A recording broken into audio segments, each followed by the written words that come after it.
Question numéro 8. Est-il permis à un musulman de voter? Alors sachez que les savants ont traité cette question. La question du vote, la question des élections. Sachez que les élections n'ont rien à voir avec l'islam. C'est un système inventé par les mécréants dans le but de promouvoir et mettre en place leur système démocratique qui est du kufr, qui est de la mécréance. Et pour bien comprendre cela, il faut comprendre le but de ces élections-là. Et ensuite comprendre le danger de cela.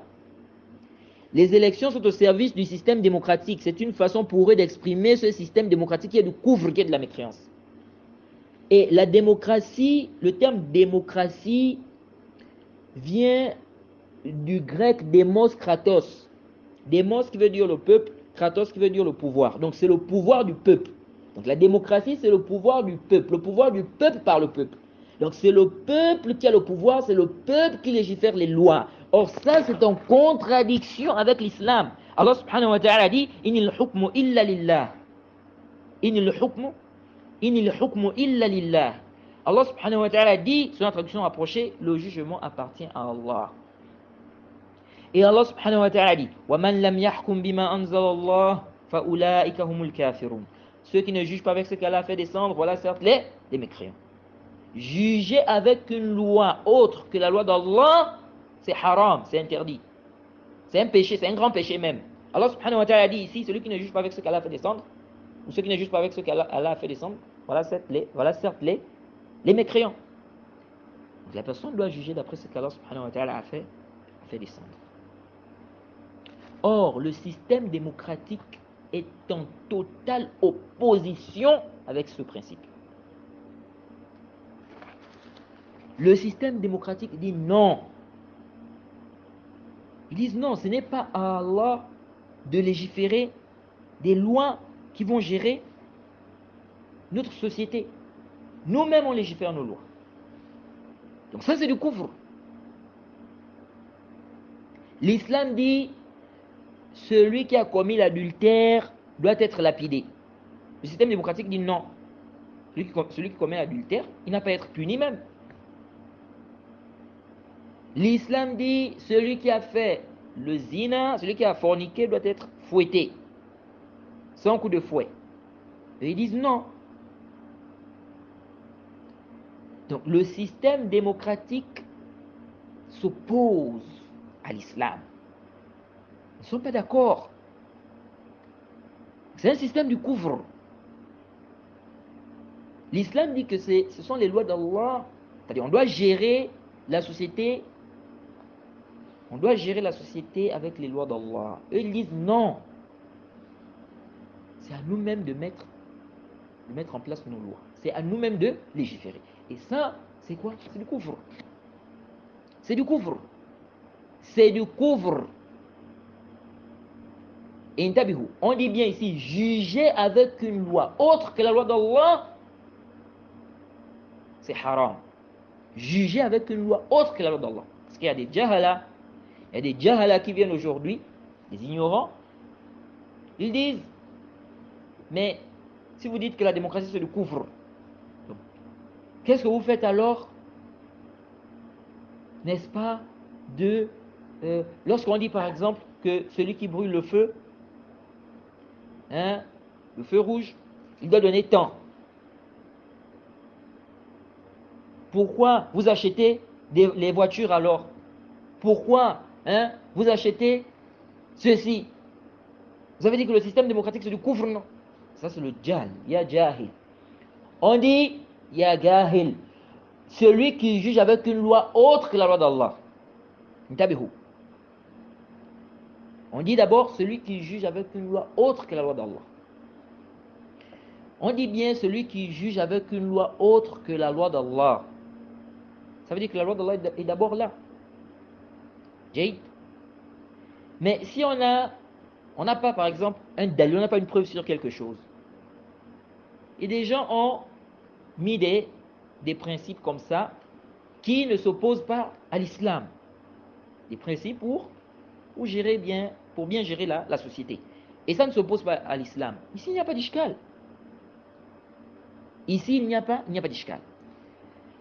Et la démocratie, on dit la démocratie c'est du kufr. Car la démocratie, C'est quoi le pouvoir du peuple par le peuple? C'est le peuple qui doit légiférer les lois. Ils ne veulent pas, n'est-ce pas, des lois d'Allah subhanahu wa ta'ala. Ils disent que c'est le peuple qui a le droit de légiférer. C'est le peuple qui doit légiférer. Le pouvoir appartient au peuple. Donc c'est du couvre. C'est du couvre, c'est de la mécréance. Ils ne sont pas dans, non, il faut appliquer la loi d'Allah. Là, eux, il faut appliquer la loi des hommes. La loi d'Allah, on met ça à côté. On n'a pas appliqué ça. Car ça s'oppose à la démocratie. Donc la démocratie, c'est du couvre. C'est pourquoi tout musulman qui croit que la démocratie est permise, tout musulman qui croit que la démocratie est meilleure que l'islam, c'est un kafiroun, après qu'on ait levé l'argument sur lui. Tout musulman qui croit que la démocratie est permise, que la démocratie est meilleure que l'islam, c'est un kafiroun, c'est un mécréant, après qu'on ait levé l'argument sur lui. Parce que la démocratie se découvre. Et intabihu. Au départ, c'était quoi? Les gens, le peuple, pouvait directement donner son avis comme ça, sur des lois.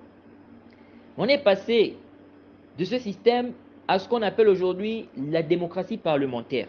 Ça veut dire quoi? Maintenant, c'est le peuple qui légifère, mais pas directement. Le peuple légifère indirectement. Comment ça? Le peuple va choisir des députés. Ce sont ces députés-là qui vont légiférer des lois, qui vont voter donc les lois au Parlement. Donc les députés là vont en fait représenter le peuple. Donc le peuple légifère mais indirectement. Donc à travers les députés. C'est pourquoi, il y a un débat qui a été lancé. Il y a des gens qui ont commencé à débattre. Est-ce qu'en réalité, parce que vous entendez certaines personnes dire la démocratie, on veut la démocratie, on veut la démocratie. Certaines personnes qui se réclament même de l'islam, on veut la démocratie. Mais quand l'Assemblée nationale vote une loi, quand il décide, quand le gouvernement décide, hein, si le gouvernement prend, n'est-ce pas, ou bien met en place une loi, est-ce que toi, on a demandé ton avis? On n'a pas demandé ton avis. Tu mets ta radio, tu entends seulement, on a voté telle loi au Parlement. À partir d'aujourd'hui, c'est maintenant comme ça, comme ça, comme ça. Est-ce qu'on a demandé ton avis? On est venu cogner chez toi et puis on t'a dit, bon, il y a une loi comme ça qu'on va adopter, c'est quoi ton avis? On n'a pas demandé ton avis. C'est pourquoi certains qui ont dit, mais est-ce qu'en réalité même, les gens vivent la démocratie ou ils vivent ce qu'on appelle l'oligarchie? Oui. Donc, la démocratie, il faut d'abord comprendre ça. Parce que les gens aujourd'hui, certaines personnes négligent l'apprentissage du tawhid. C'est grave. Il faut déjà comprendre ça d'abord. Comprendre d'abord que la démocratie, c'est du couvre. Ça s'oppose à l'islam. Ils ne sont pas là. L'islam, pour eux, c'est à côté là. C'est à côté. Les lois de un tel a fait ceci, il faut appliquer ceci, ils ne sont pas là-dedans. Eux, c'est-à-dire, ce sont eux-mêmes qui doivent légiférer les lois. C'est le peuple qui a le pouvoir. C'est pourquoi vous voyez, hein, disent non, le peuple, hein, c'est le peuple vaincra. On doit enlever le président. Donc, si le peuple n'est pas d'accord, ils vont faire des manifestations, ils vont sortir pour faire des manifestations, pour dire qu'on n'est pas d'accord. Ils vont faire, n'est-ce pas, vous demandez, n'est-ce pas, qu'il y ait des élections, qu'il y ait le vote, etc. Donc, intabihu. Il faut déjà bien comprendre ça. C'est certaines façons, quand on leur dit, il ne faut pas voter. Ils disent, mais pourquoi on ne doit pas voter? Il faut d'abord bien comprendre cette base-là. Comprendre d'abord cette base-là. La démocratie se découvre. Ils ne sont pas d'accord avec l'islam. sont contre l'islam.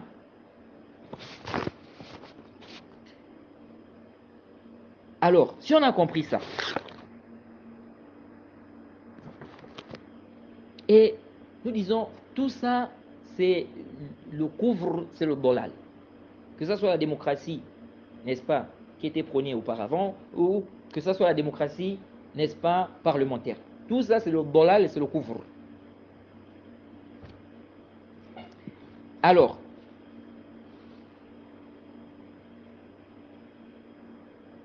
certains savants ont interdit de voter dans ce qu'on appelle, ou de rentrer dans ce qu'on appelle les élections législatives.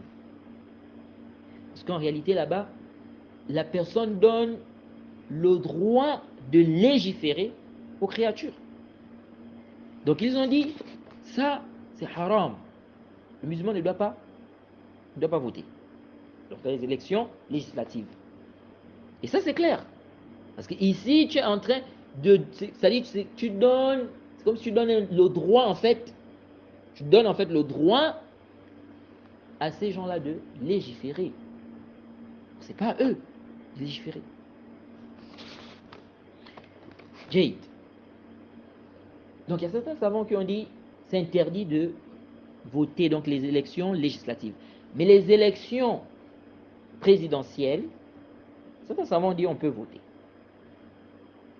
Le Cheikh Ibn Othaymin, sur la question des élections, il a même une parole, lui dit c'est obligatoire de voter.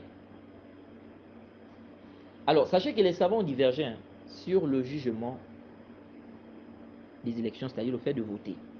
Il y a une divergence des savants. Mais l'avis que nous trouvons juste, et dont nous n'avons aucun doute là-dessus, c'est qu'il est interdit aux musulmans, c'est interdit de voter, interdit de rentrer dans les élections, c'est interdit de voter. L'image. Lèche. Pourquoi? Premièrement parce que lorsque tu vas voter là, prenons le cas des élections présidentielles. Le cas des élections présidentielles. Les élections législatives, ça c'est clair. Quelqu'un va aller voter, va rentrer dans les élections législatives. On dit non. Parce que là, tu vas faire quoi? Tu donnes, là-bas, tu donnes directement le droit aux créatures de légiférer. Maintenant, les élections présidentielles. Lorsque tu vas voter, celui qui va être président là, il va venir faire quoi? Il va venir parmi ses rôles, c'est qu'il va venir respecter ou veiller au respect de la Constitution. Cette Constitution qui comporte des lois du couvre. Le président va venir veiller au respect de la Constitution. Cette Constitution renferme des lois du couvre. C'est pourquoi le président jure même, il va jurer qu'il va veiller au respect de la Constitution. Or, lorsque toi tu vas voter, tu es en train de faire quoi? Tu es en train d'aider ce président-là à faire quoi? À veiller au respect de cette Constitution qui a des lois du couvre.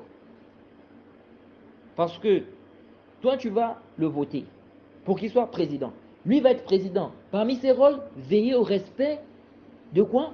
Veiller au respect de la Constitution. Cette Constitution comporte des lois du couvre, des lois qui sont en opposition avec l'islam.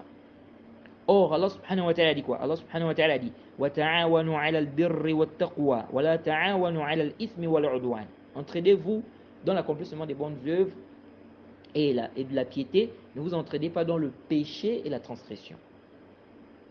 Donc il est interdit de s'entraîner dans le péché.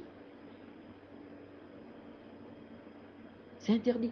C'est pourquoi, quand on dit les élections, voter dans les élections législatives, ce n'est pas permis, parce que ici, la personne donne le droit de légiférer, mais dans les élections présidentielles, il n'y a pas de mal. Kef, dans les élections présidentielles aussi, tu es en train d'aider ce président-là qui viendra veiller au respect d'une constitution qui renferme, n'est-ce pas, des principes de kufr, des principes de mécréance. Il va venir veiller au respect de cette constitution. Et il va, n'est-ce pas, veiller à l'application de ces lois même. Des lois qui sont en opposition avec l'islam. Donc comment tu vas voter? Ensuite, le prophète Mohammed sallallahu alayhi wa sallam a interdit de demander le pouvoir. C'est interdit, c'est venu au Sahih Bukhari, Sahih Muslim. Le prophète a interdit de demander le pouvoir, la chefferie. Or, celui qui fait, quand on parle des élections présidentielles, il demande le pouvoir. Il demande le pouvoir. Et ça, c'est haram. Toi, lorsque tu vas assister au meeting, lorsque tu es là, tu soutiens tel parti politique. On va venir, on va parler de ça aussi, les partis politiques là. Tu es en train de faire quoi ici? C'est interdit déjà pour lui de demander le pouvoir à la chefferie. C'est haram, le prophète interdit cela. Maintenant, toi, tu vas au meeting, tu supportes, tu dis non, je suis en train de supporter et tout. Tu encourages même cette personne. Oui, vas-y, continue. Tu es en train d'encourager cette personne dans quoi? Dans le haram. Et quant à ceux qui disent, mais Youssouf, alayhi salam, il avait demandé le pouvoir. Il a dit, Ij'alni ala khaza'in al-ard. Il avait dit, assigne-moi les dépôts du territoire. Nous disons, cette istidlal ne tient pas. Lèche. D'abord, Youssouf a été mis là. Il n'a pas demandé à la base. Il a été mis là. Donc il n'a pas demandé au départ. Parce que qu'est-ce que le roi a dit juste avant? Donc avant ce verset-là. Il a dit quoi? Innaka al-yawma ladayna makinun amin. Un peu plus haut, selon la traduction rapprochée. Il a dit, donc, et le roi dit, amenez-le moi, je me le réserve pour moi. Je me le réserve pour moi, pour moi-même. Et lorsqu'il lui eut parlé, il dit, tu es dès aujourd'hui près de nous, en une position d'autorité et de confiance. C'est là où le prophète Youssouf a dit, assigne-moi les dépôts du territoire. Donc il a été mis là. Donc, ce n'est pas qu'il a demandé au départ. Le roi a dit, tu es dès aujourd'hui près de nous, en une position d'autorité et de confiance. Ensuite, il a dit, assigne-moi les dépôts du territoire. Et qu'est-ce que ça a à y voir avec les élections? Où les hommes, les femmes, le pervers, le pieux, celui qui connaît, celui qui est ignorant, tout le monde vient, il donne son avis. Où est le rapport avec? C'est où est le rapport? Et même si on peut dire ici, khalas, il a demandé. Ça, c'est une législation qui nous a, la législation qui nous a précédé. Si on a dans notre législation quelque chose qui interdit de faire cela, Si on a dans notre législation une preuve qui interdit plutôt de faire cela, est-ce qu'on va encore dire non, mais dans la législation qui nous a précédé, il y avait ceci? Non. Parce que là, on a un dalil. Et c'est venu au Sahih Bukhari, le prophète a interdit de demander le pouvoir. Et donc, ces votes-là, en fait, ce sont des votes, c'est des votes toroutiya. Non. Ensuite, les gens, pour en arriver là, ils font des choses. Il y a ce qu'on appelle les partis politiques. Ces partis politiques-là, ça divise les musulmans. Hein? Parti de tel, parti politique de tel. Parfois, tu vois deux musulmans, hein. Celui est dans ce parti politique-là, l'autre est dans l'autre parti politique, ils se font la guerre. Et parfois même, dans ces histoires des partis politiques-là, on cherche à tuer même d'autres. Et ces partis politiques-là ont comme objectif, eux, ils font quoi? Ils élaborent un programme, présentant des propositions. Donc, ils vont présenter, ou bien ils vont élaborer un programme qui va présenter des propositions que, s'ils remportent les élections, ces propositions-là seront reprises dans le projet du gouvernement. Parmi les objectifs de ces partis politiques, c'est quoi? La conquête du pouvoir, afin de mettre en œuvre la politique annoncée. Donc eux aussi ils sont là, donc c'est la conquête du pouvoir. Jade. Donc, ça, déjà, ces partis politiques-là, ça divise les musulmans. Ça crée des divisions. Ça crée même la haine, la jalousie. Et c'est venu dans le Sahih Muslim, le hadith de Huzaifa. Il a dit: ô messager d'Allah, on était dans la jahiliya et le mal. Allah nous a apporté ce bien. Est-ce qu'il y aura-t-il un mal après ce bien? Le prophète a dit oui. Il a dit: après ce mal, y aura-t-il un bien? Le prophète a dit oui.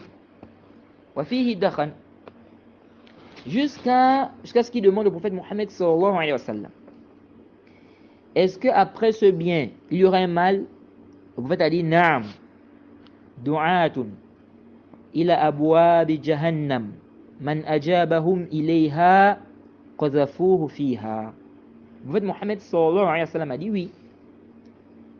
Des prédicateurs aux portes de l'enfer. Celui qui leur répond, il y précipite.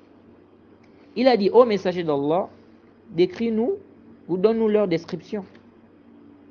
Et le prophète Mohammed sallallahu alayhi wa sallam a donné la description.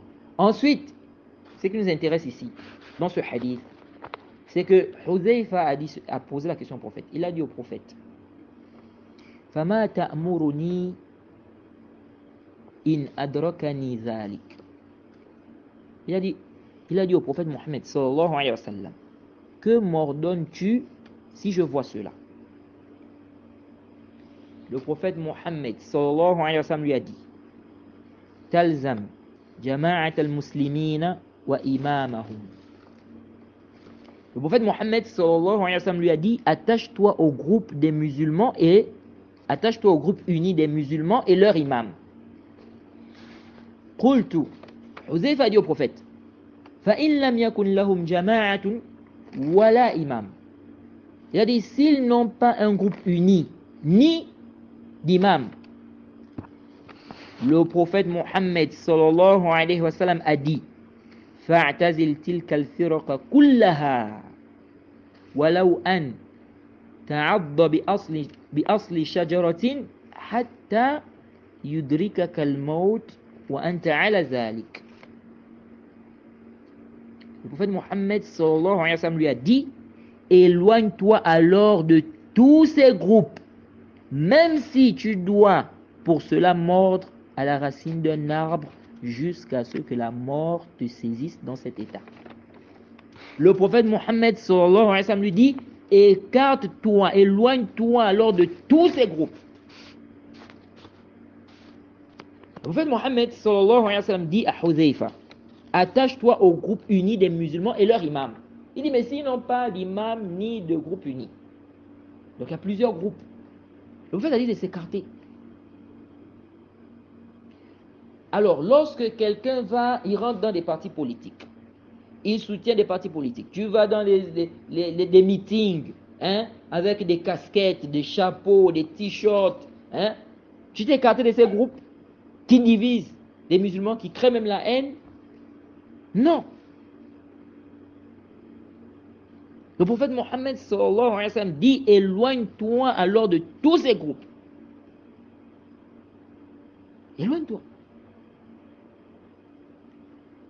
Donc, il n'est pas permis aux musulmans de voter. C'est haram. Haram. Et ça, c'est l'avis du cheikh Muqbil. C'est l'avis du cheikh Rabi'. Il n'est pas permis aux musulmans de rentrer dans les élections de voter. Là, il y a chose. C'est haram. Pour tout ce qu'on a expliqué là. Parce que les élections, en fait, c'est une façon de... C'est-à-dire, ça conduit à quoi? C'est un pont, en fait. Pourquoi? La démocratie, en fait. La démocratie. Et la démocratie, c'est du couvre. Tu vas aller voter, soi-disant, un président. Ce président, lui, vient pour promouvoir la démocratie, pour veiller au respect de la démocratie, qui est un système du couvre, qui est un système de mécréance. Comment tu vas l'aider?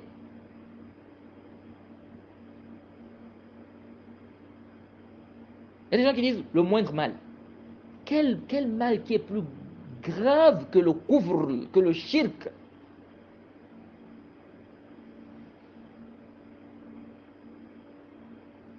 Donc, il n'est pas permis de voter. Et puis, tu n'es pas contraint. Il y en a qui disent, on prend le moindre mal. Mais est-ce que tu es d'abord contraint? J'ai deux mots. Ok? J'ai deux mots. Je n'ai pas d'autre choix. Je dois forcément faire, n'est-ce pas? C'est-à-dire, soit, on va dire, on a A et on a B. Tous les deux ce sont des mots. Je dois forcément faire A ou B. Il n'y a pas solution C, il n'y a pas C, il n'y a que A et B.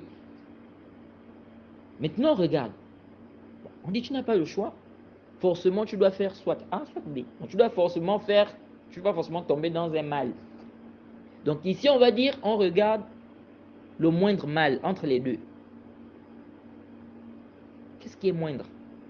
On dit, puisque la personne n'a pas le choix, forcément, la personne va tomber dans A ou B. Il n'y a pas le choix. Donc, on dit, tombe là où c'est, tombe, n'est-ce pas, là où c'est moindre. Jade. Donc ici, on parle de moindre mal. Mais dans les élections, qui te force? Si tu décides de ne pas aller voter, on viendra cogner chez toi, on va te faire sortir de la maison, on va te tuer parce que tu n'es pas parti voter, on va t'étrangler parce que tu n'es pas parti voter. Pas du tout. On ne va pas te tuer, on ne va pas t'étrangler parce que tu n'as pas voté.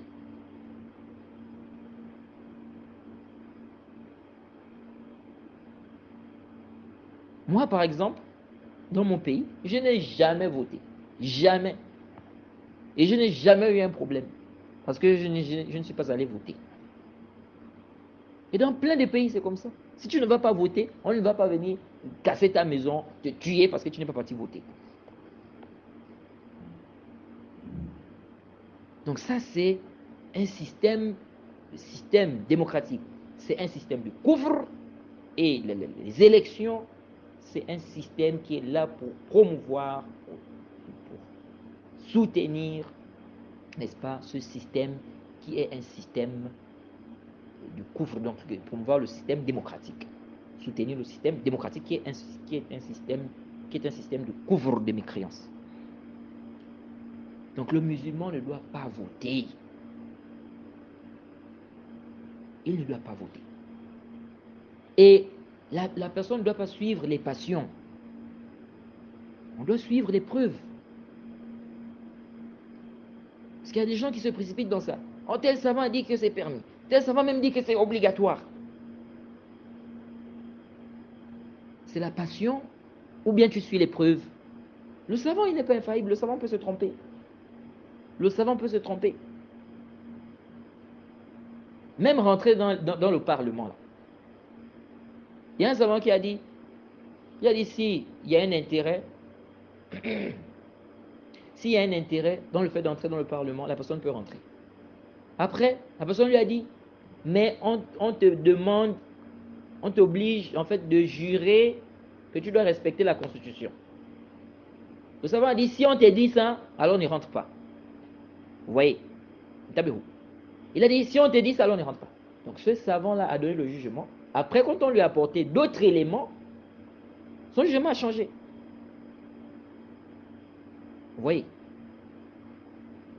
Et les gens qui sont rentrés dans les histoires du Parlement, là, il y a des gens qui sont rentrés dedans, soi-disant pour changer, ce sont eux qui ont changé. Dakhalou liyughayyiru fatagayyaru. Dakhalou liyughayyiru fatagayyaru. Ils sont rentrés pour changer, ce sont eux qui ont changé. Oh non, il faut qu'on rentre pour changer, il faut qu'on rentre pour changer. C'est toi qui vas plutôt changer. Combien de gens sont rentrés dans ces histoires-là, rentrés dans le Parlement, soi-disant pour aller, oh non, on va changer, on va changer. Ce sont eux qui changent. Ils reviennent d'abord avec des philosophies. Oh non, vous n'avez pas compris, hein, il faut aller doucement, en fait, c'est si. Bon, la barbe, il commence à raser sa barbe, il commence à faire toute une philosophie. Bon, il faut savoir que, bon, on dit aussi qu'il y a quand même un avis qui dit comme ça, hein. Bon, en fait, vous n'avez pas bien compris. C'est vrai, la démocratie, bon, il faut comprendre que quand on parle en fait de démocratie, bon, nous, ce qu'on vise ici, c'est comme ça. Il te fait toute une philosophie, une sauf sortant. Une chine, au sauf sortant. C'est un sauf sortant. Mais toi, avant d'entrer dans le Parlement, tu disais ceci. Maintenant que tu es rentré, oui, parce qu'en fait, il y a des réalités, il faut comprendre. Les réalités du pays. Bon, les réalités, bon, les réalités. Mais avant, tu n'étais pas dans le même pays, là. Il n'y avait pas ces réalités-là. Donc, les réalités, là, c'est maintenant. C'est-à-dire que ces réalités-là, c'est quand tu es rentré dans le Parlement. C'est pourquoi il y a des savants qui ont dit que le musulman ne doit pas rentrer dans le Parlement. Donc, il n'y a pas à rentrer dans le Parlement. Il n'y a pas à voter. Il n'y a pas à rentrer dans, soi-disant, des partis politiques. Ces partis politiques-là, ce sont des partis politiques qui sont là pour promouvoir le système démocratique. Et le système démocratique est un système de couvre, de mécréance. C'est un système de mécréance, de couvre. C'est en opposition avec l'islam.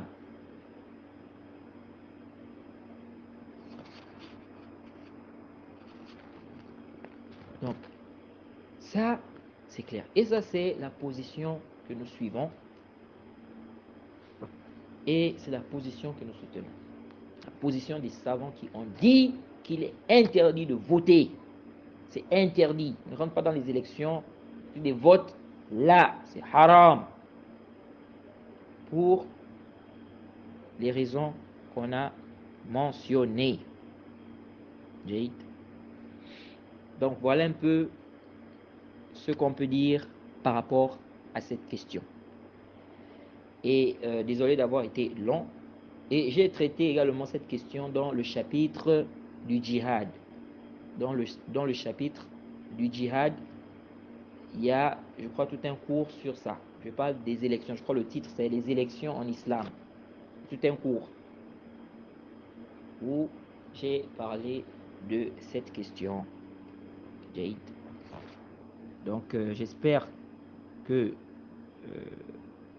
ce que j'ai eu à dire là sera profitable, bénéfique. Et la personne qui a posé la question peut également écouter le cours, n'est-ce pas, que j'ai fait sur les élections. Le titre c'est ça, les élections en islam, c'est-à-dire le jugement des élections en islam. Le jugement des élections en islam. Donc voilà un peu ce qu'on peut dire sur cette question. Nous demandons qu'Allah nous facilite et qu'Allah nous donne la compréhension de sa religion. Et je rappelle aussi que le musulman doit suivre l'épreuve. Le musulman doit suivre l'épreuve. Il ne doit pas suivre la passion. Et il y a des gens, parfois, ils cherchent juste une fatwa. S'il a trouvé un savant qui a fait une fatwa qui va en conformité avec sa passion, il est content. Oui, il y a des savants qui ont dit comme ça. Il faut savoir que ton intention là, nous par exemple, une personne peut ne pas connaître ton intention, mais Allah connaît tes intentions. Allah connaît cela. Oui. Et aussi, il faut savoir que le savant peut se tromper. Un savant peut donner un avis, il peut se tromper. Hein? Donc ça aussi, c'est un point qu'il faut comprendre. Le musulman doit faire attention. Le musulman doit faire attention. C'est comme ce que certains disent aujourd'hui. Ils disent tel chef, on lui doit obéissance. Et on doit écouter également ce chef. Mais on ne doit pas faire ce qu'on appelle le bé'a. Ce chef musulman là, on lui doit obéissance, écoute, mais on ne doit pas faire ce qu'on appelle le bé'a. Parce qu'il y a tel savant qui a dit ça. Parce qu'il y a tel savant qui a dit ça. Ça c'est complètement batilun. Jade.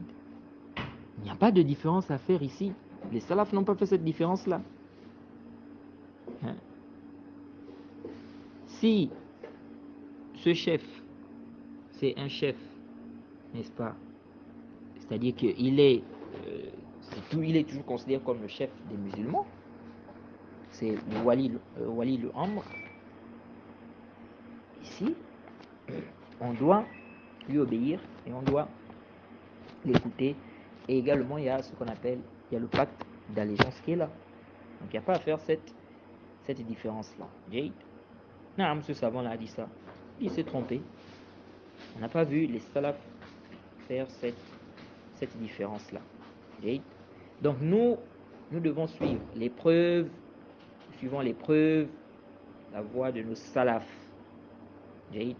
Et nous ne disons pas que nos savants, nous ne disons pas que les savants sont infaillibles. Hein, le savant peut se tromper. On se doit de suivre les preuves. Naam.